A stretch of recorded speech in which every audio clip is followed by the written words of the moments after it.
Good afternoon. Welcome. Bona tarda, benvinguts a tots. Well, to celebrate his 25th anniversary, Sónar Festival did something quite unusual and bold and extraordinary, but also quite simple, and it was just taking music and send it to outer space. And not just anywhere, but with a very specific aim to a planet that it seems, well, the scientists will tell us about it, it seems that it has the proper conditions so it might foster life, and it might foster intelligent life, and it might foster, why not, intelligent life that appreciates music. So that's what Sónar did, and you have an installation in the way to Sónar Hall with more information about the project, but it was important that the people involved in the project, here we have the scientists and two of the musicians directly involved in the project, had the opportunity to explain it to the Sónar+D professionals. So let me introduce our guests. We have Thora Jones, artist and producer, who was just 10 minutes ago playing an amazing show in Sónar Hall. I hope Thank you. I hope that you could see it. I was there. I feel sorry that I had to come here to prepare, but I could see 20 minutes, and it was fantastic, so thank you. Yeah. And thank you for getting here such a short Thank you for having me. I'm really excited to be here. Thank you.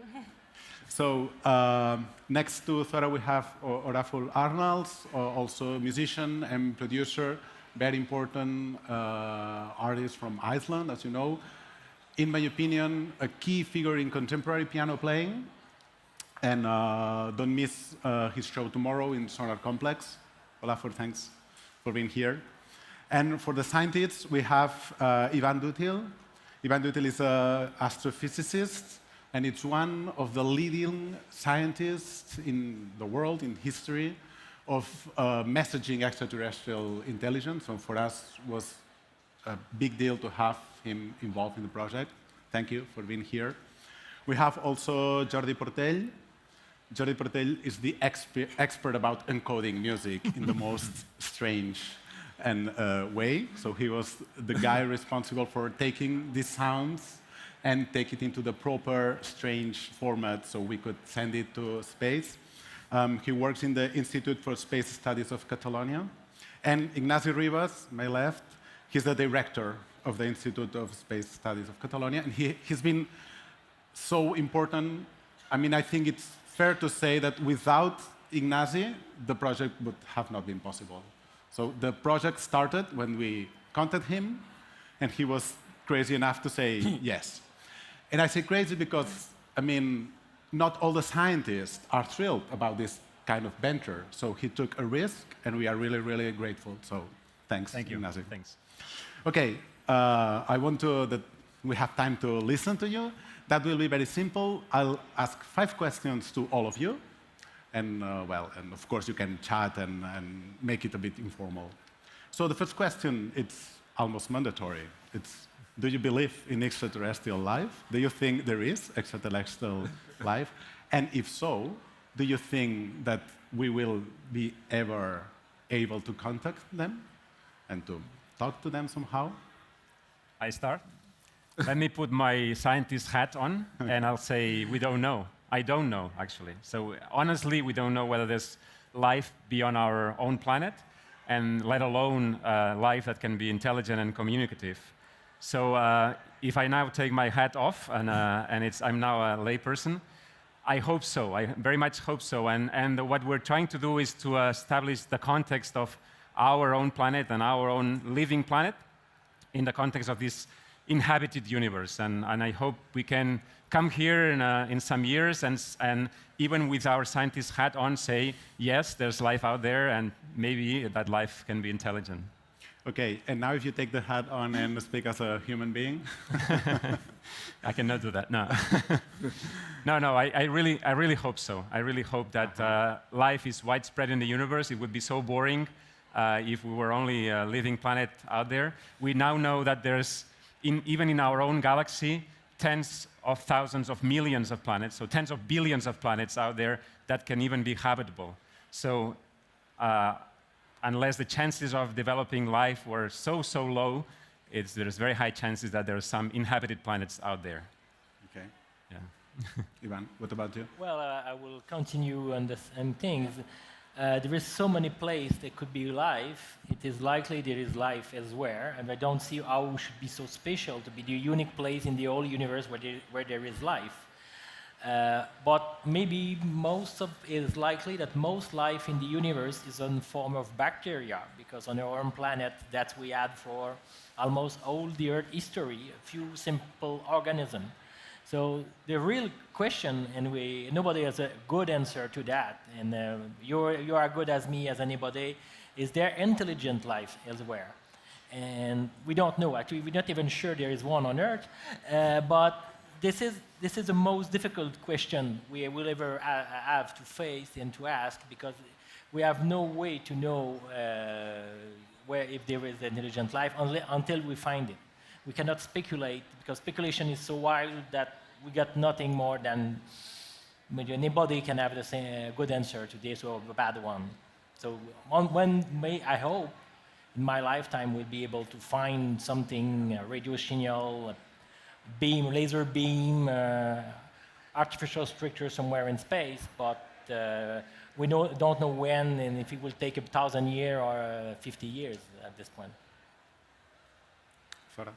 Yeah, I mean, I share you guys' opinions. We don't know, but I definitely think, or I like to believe that they're out there and that there's something besides us that is an intelligent life form of some sort that we can maybe possibly contact one day. Yeah, plus like the universe is so vast, and we don't even know like all of it. We don't understand everything. So like I really like to believe that there's life out there, and maybe it's already around us. Like we don't even know. It could be so advanced that like it's like watching us right now. So yeah, I definitely want to believe that they're out there, and like that there's more life out there, for sure.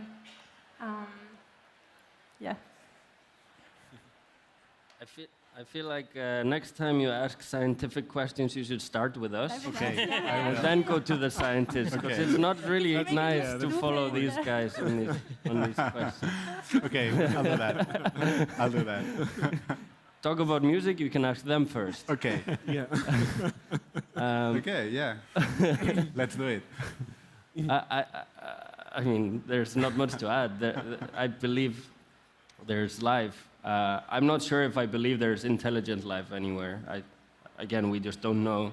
But I think we shouldn't assume that there's intelligent life out there. Maybe the conditions needed to create intelligent life are much more rare than most people think. Maybe we are totally unique and a complete freak accident of nature. But sure, there must be bacterial life forms, and I think closer than we think. And let's move to science again. Yeah, I think that thinking of whether there is life out there is just a matter of probability. Just with the vast space, the vast universe where we live, it is really even the exercise of proud or too egoist to think that we are the only ones, that we are an accident of the universe. And that said, I think that there can be several kinds of life out there, just like microbiology life, which may even be found in our solar system, even, or some simple plant life or animal life, and several degrees up to when you reach technologically advanced life. There are many degrees there, so who knows? I think that there is really life out there, but intelligent and technological life may be more difficult. And with a technology level like ours, with the kind of technology that we have, it's even more difficult to think, but yeah, who knows? Okay. But no one said no. No.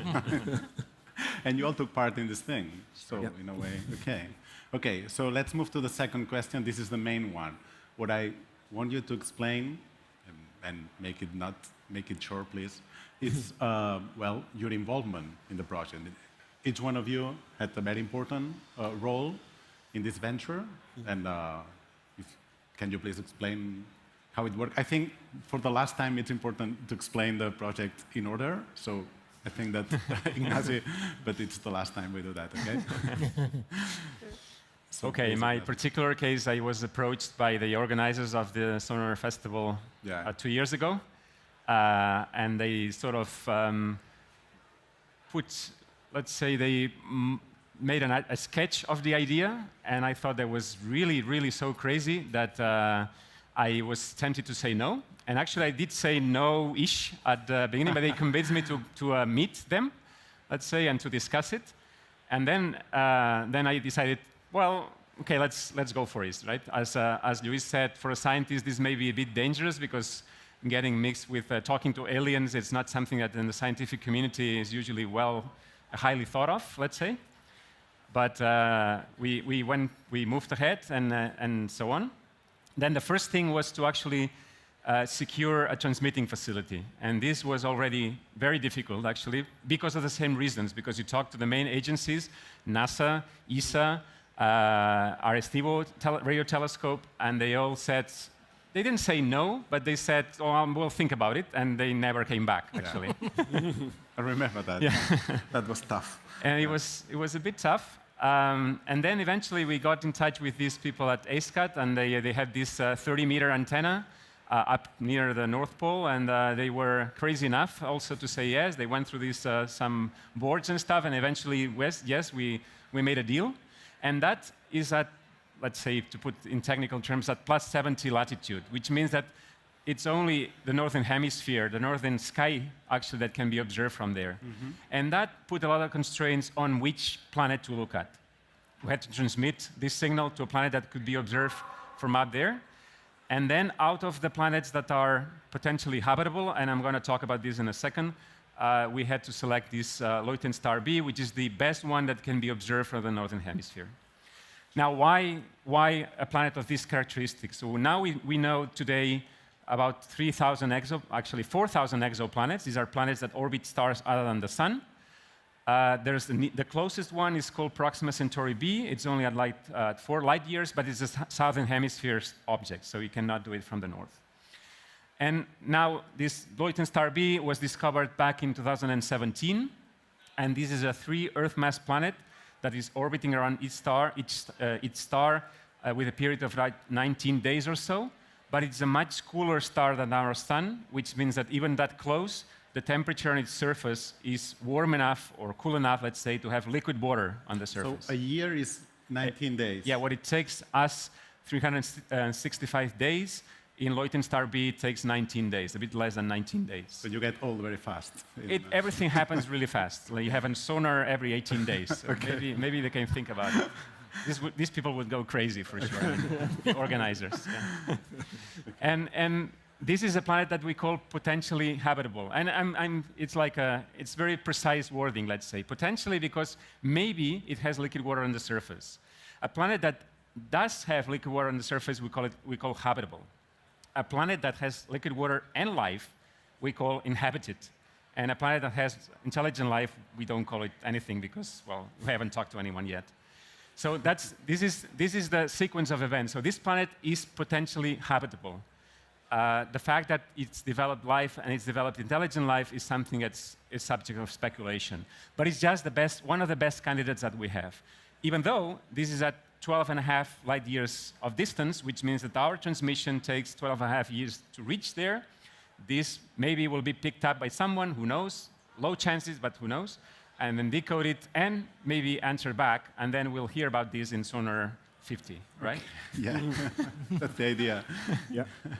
So the thing is that it's really hard. These days it's hard to find these planets, because people should know that we don't go and take a picture of a star and we see a nice system of planets around this. This is way too difficult. We find these planets what we call indirectly, so by the effects that these planets have on their stars. Uh-huh. And this particular one has been found with a technique that we call radial velocities. So it's a Doppler effect. So it's the light of this star changing in wavelength as the planet moves around it, because there's a pull and push, let's say, in gravity. and we that have- gives away that has a planet. So we have not seen it. We have not seen it. The only thing we know is, as I said, that it's about 3 times the mass of the Earth, and its year lasts 19 days. Everything else is speculation. Not really speculation. We can calculate some things, and we believe that it's a rocky planet, and maybe it has an atmosphere, and maybe it has this surface water. Okay. But it's really many maybes and maybe many ifs, and they have to be there. Not only there, they want to. They, meaning the aliens there, they want to be. They have to be talkative, right? Or at least they have to want to listen. Yes. And then eventually reply. So very low chances. But if it happened, this would be like a revolution. Of course. Okay. Ivan, in your case, I think you contributed a very key part of the message. Yeah, Right? yes, I've been involved. I don't know all the details, but I remember that someone sent me an email and said, "Can you do a part of the message for us?" I said, "Yes." And there have been precedents, so I'm not claiming that I've invented everything here. What you see there is the Pioneer plate from 1972. It has been designed by Carl Sagan and other scientists. And it's a probe that we are sending outside the solar system. And essentially what it says that, okay, the star-like structure in the center is the direction and frequency of pulsar. So this gives you a date and where in the galaxy it has been launched. And then you have the schematic of the probe and then 2 humans in front of it.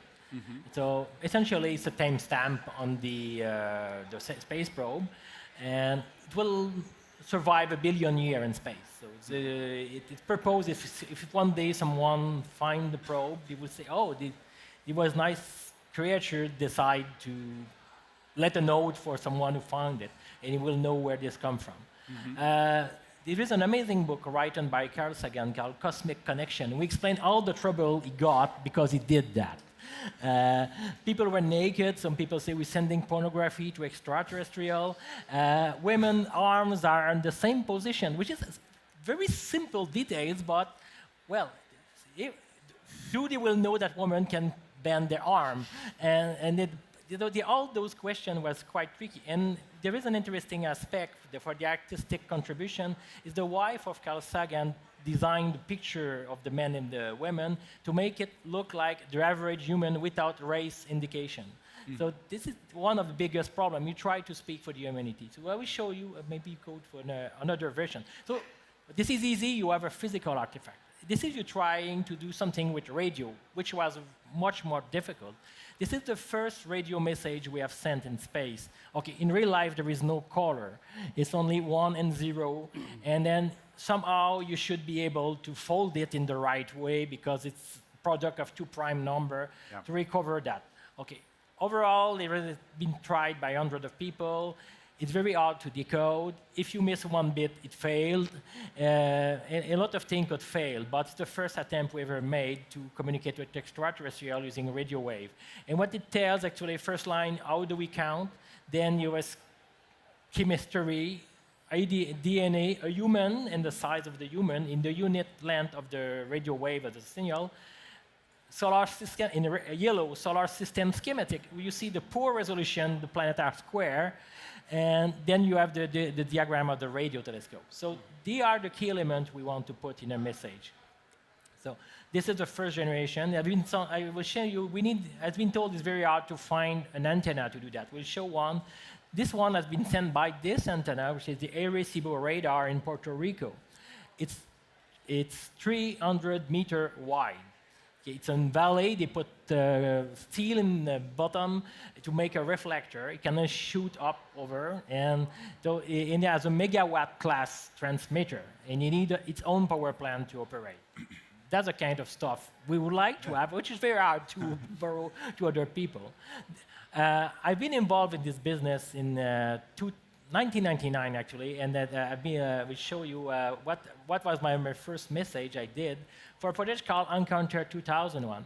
And the whole idea, if you want to explain to extraterrestrial, that it's very hard because you cannot have them and, okay, have a chat like when you learn a foreign language. Okay, this is water. Okay, water. Now, you cannot do that. So you have to do from the very basic, and then you start with math, which is boring. I know, I've been told that for the last 20 years, but we have to do that. You start with math, because and we don't know anything about whoever could receive the message, but we know one thing. They have built a radio telescope. So they must have some kind of engineer, guys who can do addition and multiplication and other basic mathematics. So we do math, and then you see one dot. We write it in binary, write it with our coding system, 2, 3, and then we add up. So the first part is basic mathematics. Then we got a list of prime number, and the last line is the largest prime number we found at that time. So just a message like we are at that level of technological advancement. And people will say, why would you use those weird code? Okay, and there was a very good reason for that. Those codes are quite resistant to noise. They are very dissimilar from each other, and they have a nice property to be not used by anyone on the planet. So they make them culturally neutral. That's the key part of the game. We try to represent the word, and we don't. Arabic number would have been okay, but because mathematics is quite universal, but for other characters it was tricky. So this is the first page, and then we have 20 pages like that. We can show another one. This is one of the message. You see, remember in the erasable message, we have this one. So we have this similar wave we send in a radio telescope, and then we gave the size of the radio telescope, which was 70-meter radio telescope, which is quite large. And then the power we use, the frequency, the wavelength, because the only thing the extraterrestrial have in hand is the message itself. So it makes sense to use the message to refer to the message. So at least we share that part. We know that. And then the antenna we add the lock to get. It's the F-Patriot transmitter, which is the third most powerful radio telescope or radar on Earth. It's 70-meter wide. The radio transmission is 150 kilowatt, which means that when it's operating, everyone must stay inside because it's dangerous to be outside when they're transmitting. And it was actually it's above the background of the Earth, so it was making it much visible to any extraterrestrial civilization we would like. We have chosen 4-star, and we were transmitting for 3 hours each. So that's what we did in 2001. Then there was the same teams called us later. They, well, we want to do it again, but we cannot afford to loan in Vectoria for that long. So can you shorten the message to reduce the cost? And then we transmit it faster, and then we choose star nearer. So that's the next evolution of our previous one. Okay, this is what we did. So it's the same message we had in 2001, but what we did, we just removed all the white line because we were sending known information. We're paying for telescope time for lines that were not carrying information, so we just removed them. So we have been able to compress, and then with the character set are much uglier, but they are much more resistant to noise than the first generation of characters. So both these things help us to transmit to the other civilization. And then you see that this is a very nice thing, the Pythagoras theorem, the oldest mathematical theorem is more than 5,000 years old. And the nice thing with that is even in the 19th century, when they first attempt to conceive a message where extraterrestrials were made, they want to use the Pythagoras theorem. They want to build, their suggestion to go in the desert, dig trench, put oil in and burn them to make this huge mark on the Earth. Obviously, extraterrestrial using telescope will see how there is an intelligent life form on Earth. So, and then you have the pi with an enormous number of decimal. Yeah. When we choose that, it was the last decimal of pi we know. So it was an indication. We thought it was an indication of our calculation capacity, but we discovered that we could cheat because mathematicians invented a way to calculate the decimal without calculating all the other before. So, so we didn't change this part. So I used this for the sonar, and then we showed what we did, and then you have the picture of what we did for this year transmission. We reused the 2003 message, and then I removed some part, And then we had a constraint. The radar we're using is a sending pulse. So we want to have pulse as much as we can to have the most strongest signal possible. So that is why it's dark instead of white, because when it's dark, you're just sending signal. So having white, the antenna will have been shut down 90% of the time. Then we invert, then we have a stronger possibility of detection.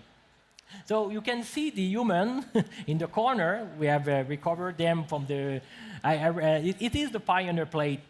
I degrade the resolution, and then the woman bend his arm too, so you can see that the woman can bend their arm too.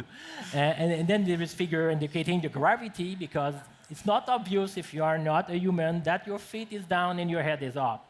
So there's a ball falling that indicate the foot, the right direction, and it should be red. So there is some chemistry, some math.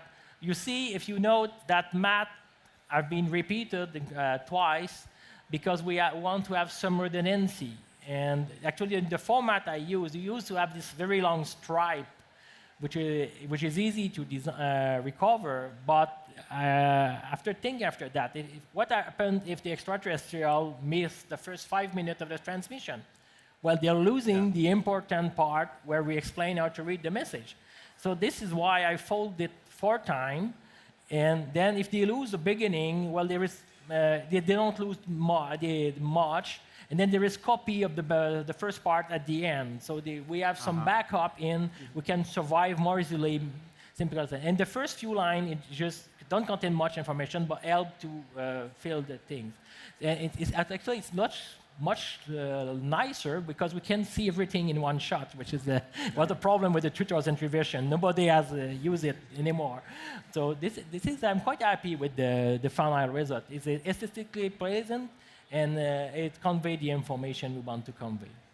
So if I get it right, you developed that for the Sónar message. That was in the beginning of the message, and after that, you send the music. Yeah. Right. So that was like the main thing. So, Thora Jones, can you please? Yeah, of course. My involvement was a little different than your guys' involvement in the project. I got contacted by Sónar last September, I think, and I was actually on tour in Asia, and my management wrote me, and they were saying, so Sónar contacted us, and they want to ask if you want to send music to space. Do you want to do that? And I was like, yeah, I want to do that. I want to send music to space. That sounds awesome. So then they were saying, yeah, you have 1 week to do it. So I was like, oh, that's not very much time either. And I sat down, and I was just on a transatlantic flight, I think, from Asia to America. And I was thinking, so I kind of want to approach this in a way that it's for whoever receives it, or if someone receives it, it's understandable that it's coming from an intelligent life form, like from Earth, from humans. And so at first I was thinking I could use a spectral image in the song, or then I was researching a little bit like how to possibly combine it with mathematics, like the Fibonacci sequence or something. Then I kind of scrapped that because I'm not a scientist, so I'm not going to learn math and Fibonacci sequences in a week, and doing that on tour was also not a lot of time to like research it properly. So I thought, what would be the best thing from Earth to send to space? So I sampled the Gucci Man ad-lib and put it in my song, and that basically is what ended up being the little song, the little 10-second sequence that I sent to space, because I think Gucci Man is one of the best ambassadors to Earth to be sent to space.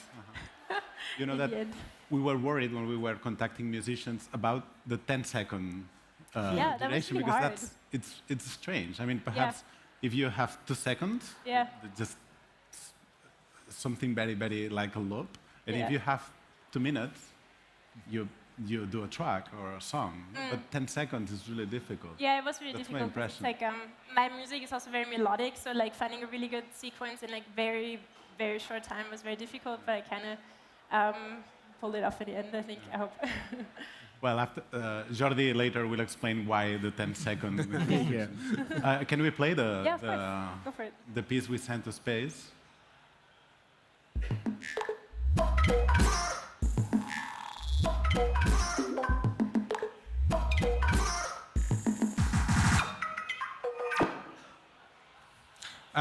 just can you tell us where is this thing now? Where is? Sorry? More or less. I mean, how far from Earth is this piece right now? Can some of the scientists? Well, that it's, was I mean, beyond so we can the, imagine. it was sent 6 months ago, so it's 6 months Yeah. flight. Yeah. That's too And, easy. that's I mean, that's you need to half a light year, so that's 5 billion kilometers. 5 billion. Billion kilometers. Actually, sorry, no, 5 trillion kilometers actually. So in This is Spanish, how many zeros? This is nine zeros. okay. Kilometers. Yes. Okay, that's pretty far away. Yeah. In 6 months, and it will be traveling in the same direction for 12 years. Yeah. Okay. So yeah, it's pretty far. It's way beyond, let's say, the inner solar system. It's now in the so-called Oort cloud. That's where comets live, and it's going to be there for another 6 months, and then go to the interstellar space and find nothing until it gets to the actual target. So it's actually, it was one of the things that was surprising in the exchange with the Sonar people. And what's the message going to find? Yeah. And I kept saying nothing. There's nothing in space. So it's just 12 boring years out to Leuten Star B. Okay. So it's by far the biggest venue you will ever play. It's the whole universe. In the case of, I was talking to you, Olafur, before this talk, and I was saying that you were one of the first musicians who said yes. That was very important for us because we were so scared. That was so strange. And we were, in a way, worried that everyone would say, why? I mean, no, I don't have time for this strange thing. And you were one of the first musicians that said yes, and you said yes, like, in a very enthusiastic way. And you got involved in the conversation with Jordi, I guess, so about the technical details. So tell us about how it was experienced. Yeah, that was the most fun part, actually. Like, tell me again why it needs to be like 8 kilohertz quality, like. Yeah, I was contacted by you actually, or the owner of Sónar first, the founders, and like Sora, like yeah, why the hell not? You know, it's cool to be a part of something like that, and like I'm a skeptic about whether somebody will hear this or not, to be honest. But I don't think that's what matters here in the end, because I look at this like an art performance piece. Like we've made an art performance piece on a giant scale. And what is the purpose of art? It's to create some kind of discussion about things. Like art is there for us to talk about it. And now we are here with all these people talking about space, life on other planets, and those possibilities. So that's the main reason for why I want to be a part of this, because actually it's drawing attention to a subject that I care about, and it's very interesting to me, and I would like to get more people interested in it. So my approach to the piece of music, if you can actually call it that, kind of similar to Sora's. I started thinking about, you know, like, how would aliens want music to be? But then I figured very quickly maybe that's the wrong idea. I'm here to express what I think music is and how I think music sounds. So I ended up just doing what I do. I just made a few piano chords. The challenge was like piano, particularly piano, more than electronic instruments or percussive instruments, sounds. It needs the full frequency range to exist.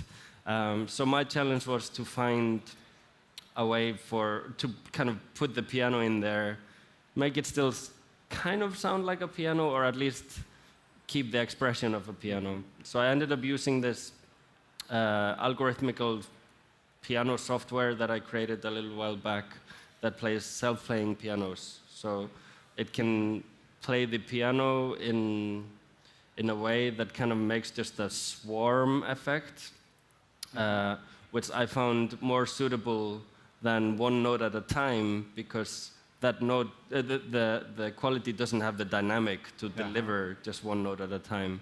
And whenever I tried, and then I converted down to the 8 bits we were working in, it always sounded like shit. But yeah.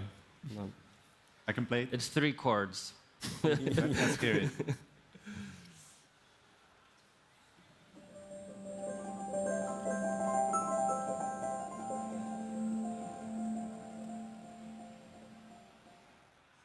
2 chords. This And- wasn't the final quality, no? In the No. low quality, I think. But yeah, perhaps it's the right way to move to you to listen to the mono God. 8-bit. Yeah, Okay, but- see, this is the same piece in the compression that was sent to space. Right.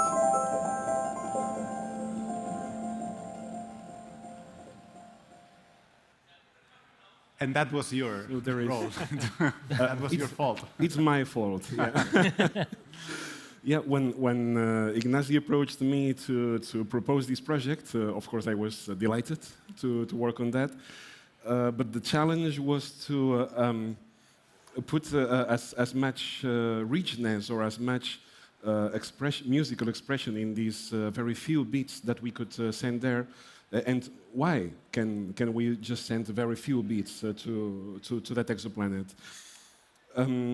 One of my main responsibilities was to make some calculations, one of these boring mathematics that Ivan was telling, to estimate from the distance to the planet, the power that we had in the transmitting antenna, what level of signal would arrive to that exoplanet, and from that, what speed in the data or what data transfer rate could we afford, assuming that aliens would have our same level of technology development. That is a very big assumption, because in previous transmissions, like the Arecibo transmission, the Arecibo message, implicitly they were assuming that aliens would be much more advanced than we are.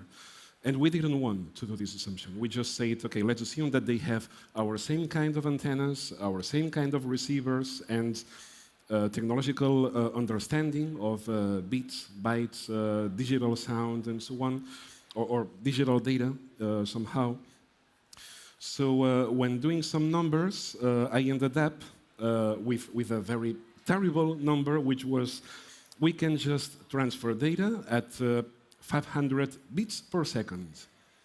Let me remind you that an MP3 with a typical quality is 128,000 bits per second. So that is a really low transfer rate. Then it was really a challenge to think what could we afford, could we transfer with such a low transfer rate, and especially trying to put as much artists as possible to open the door to more people, including the public. And therefore, just doing simple calculations, doing the division of the bits that we could fit into 2.5 hours of transmission every day. We have transmitted during 6 days, each of these 6 days 2.5 hours. And then at 100 to 100, 500 bits per second, that's what we get. We have a number of musicians, so they could just code at this very low quality, and furthermore, just 10 seconds each. It was really a very strong limitation for you. So congratulations, and thank you for all the effort that you have done, because I was amazed every time that Luis or Sergio or somebody else was sending a mail to me saying, okay, you have a new musician with a new composition. Okay, let's see what we find here. And every time that I was playing that, I was amazed to see the artistic invention that you demonstrated there, to be able to put so much expression, so much feeling in this kind of composition. So that was really nice. And yeah. No, so to give them an idea, see, if I understand correctly, to send this 10-second piece, that we had to transmit for about 10 minutes. No? This is how slow the music was, was playing. So 10 seconds of real-time music required 10 minutes of antenna transmission. And that was at this very low quality, like at a fifth of the sampling rate of a compact disc, for example, in mono, not in stereo. Anyway, we don't know if aliens have 2 ears or 3 or 7. So, and with less beats per sample, so it was quite limiting. And a part of this, a part of calculations and numbers and coding and so on, I was also delighted to design the overall structure of the message, starting with the hello part. Maybe you can show that. Yeah. Because when you when you design or when you think of how to talk to aliens, first of all, you have to be sure that they will know that this is something artificial. This morning or this noon, we had some talk from NASA and from SETI. They have shown some sounds that other stars do, other planets do. Universe is noisy. It does radio noise. But if you look at this message that we did, that we designed, we start just with a pulse, one of these radar pulse, which is at 0. That is, you can imagine this as if it was a semaphore, as a traffic light. Okay, and it turns red for 12 seconds, and then nothing. Yeah. Then it turns green for 10 seconds, and then nothing. And you alternate this. This means the beats that we are transmitting, and we start with 1, 0, and 1, 1, 2 and 2, 3 and 3, 5 and 5, 7, 11, 13, and so on. These are the prime numbers which no natural phenomena in the universe is able to do. So this is the very beginning of the message. Yeah, you sent. to make evident that we are something artificial, that we are Okay. not a noise of the universe. Okay. And if you play Let's hear it.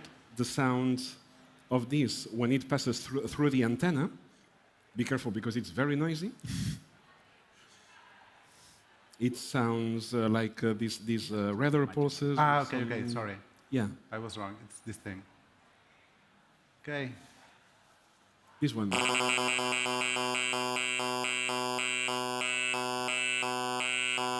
You see how it slows down? Yeah, thank you. You see how it slows down, which corresponds to 1 and 1, 2 and 2, 3 and 3, and so on. So every time it becomes slower and slower, and it just is an illustration of this artificial nature of the message. So from this, we have already said, hello, we are here, and we are intelligent. After this, we moved to Ivan Dutil's tutorial, which we have already seen before, explaining the basics of mankind, our technology, our mathematics, our cells, the DNA, things like that. And afterwards, I also designed the music tutorial, which is this. A bit difficult to see, maybe if you zoom in, you can see that it is composed of some sections. In the left, you see some strange code. This is the binary code. We explain the concept of bytes to aliens. So at the left, you see 8 pulses, 8 bits, with some coding increasing from 0 to 255, which is the codes that we use for sound. And on the right, simply the count of white pixels. So this is very, very trivial, like explaining binary codes to a baby. And you say, this code corresponds to 1 pixel. This code corresponds to 2 pixels, or 3, 4, 5, up to 255. And towards the end of the image, we have this kind of sine wave, which was some illustration of the way we code music. And actually afterwards, you have another figure, another image with kind of second part of the tutorial, which is just to tell them the kind of, the nature of sounds and frequencies. We start with one simple frequency, then twice this frequency, then again twice that frequency.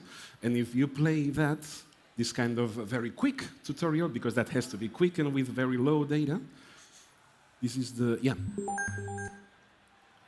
That was quick. If you play it again. I can play it again. Yeah. This is just explaining the concept of harmonics.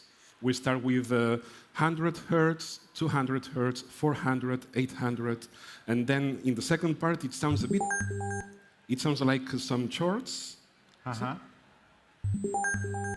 Because we combine 100 and 200, 100, 200, 400, 100, 200, 400, and 800, so that they see step by step the complexity of the sound, harmonics and so on. And from here, we are ready to move to the musical part. Okay. Which sounds a bit more noisy when you put it in the antenna, but that's it. This is how, for instance, one of the pieces of music we heard before will be heard at this so slow rate that we send them. Okay, so let's hear it.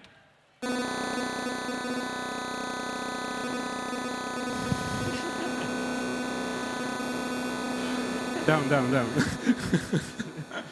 It reminds you those old computers when they were connecting to the internet. It's basically that. It's the same approach. So that was it. So we need to assume that if there's someone there, they will be intelligent enough to convert that into music again. Yeah, because before this, we have explained them that we pack information in 8 bits. So they will group these pulses in groups of 8, compose the waveforms that we have explained before, and hopefully they will be able to hear something. Another story is whether they will like the music or not, but I will not enter into... Okay. Is there... No, that was all. We have just less than 5 minutes left. Maybe it's worth saying that we transmitted 3 days in a row for these 2.5 hours, and during 6-month period, actually, those two times during 6 months. And the reason is because we wanted to have some repetitivity. So there's this, the header of the message is the same, the music changes, but to make sure that our own that aliens, if they follow our own protocols, they would call this as an alien message to them, is that we have to have some repetition of the message happening several times. And so that's why we had these 2.5 hours, 3 days, and then 6 months later again. Okay, so in the little time we have left, why don't we focus again in music? Because, of course, that was a key part of the project. So, and now, I mean, feel free to just interrupt each other. Why music? I mean, you can say, well, music because it's Sónar, of course. But Olafur, you said something very, very important, that you said this is a performance, this is an art performance, and you're right. I completely agree. So it makes sense. It makes sense just because we are just discussing it now. But sometimes when you do a performance about science, then you have to just get the scientific part less sophisticated, less complex, so you have to adapt it. But in this case, this is an art performance, a music performance, but it's a pioneering scientific experiment. And this is quite rare to achieve, I guess. This is why it's so cool to be a part of, because you don't often get that kind of mixture of kind of musicians who usually stay within their little box of knowledge, you know, and some of the smartest people in the world. To me, at least, it seems. I think that's what makes it very special. There hasn't been compromise on technology here, in my view. Like this is world-class, you know, satire-style message that we've sent. Yeah. We haven't just set up like a little antenna in our garden and like press some buttons, you know. That's what makes this, to me, a very special piece of art. Okay. Yeah, I agree. I don't know. It also seems like you guys all spent like a very long time preparing this project, so it's not just like a compromise or whatever. Plus, I don't know. I think humans. One part of being human is the very scientific part. We like to explore. We like to like get to know things, understand things, explore new worlds, etc. But the other part is also a very emotional part. Like we make art. We have like feelings, and that's a cool thing that we were able to send both together in these messages as well, and not only the scientific part, which I think was, yeah. I don't know. It's just a great combination, a very poetic combination as well, I think. I don't know, in a way. Okay, so we have no more time, I'm sorry, but it's fine. We leave it here. I mean, a lot to say about it, but we can talk later with Sónar a beer. 50. Yeah. Sónar 50. Of course, when we have the reply, we repeat. That's right. I mean, we will be a bit older, but we repeat this conversation. Super proud. Okay, we all know this was going to happen, of course. By the way, by then maybe we will have already discovered and confirmed alien life. So who knows? Okay, so thanks so much. This project was really, really difficult. I mean, I've experienced 4 or 5 times during the process when you say, okay, we are really, really close to failure. But a lot of very, very, very talented people committed very strongly to make it happen. And finally, it's done. So now the message is there, and we cannot just, no, sorry. So it's there. Now it's done. So thanks for making this happen. And thanks for being here today. Thank you. Thanks to you.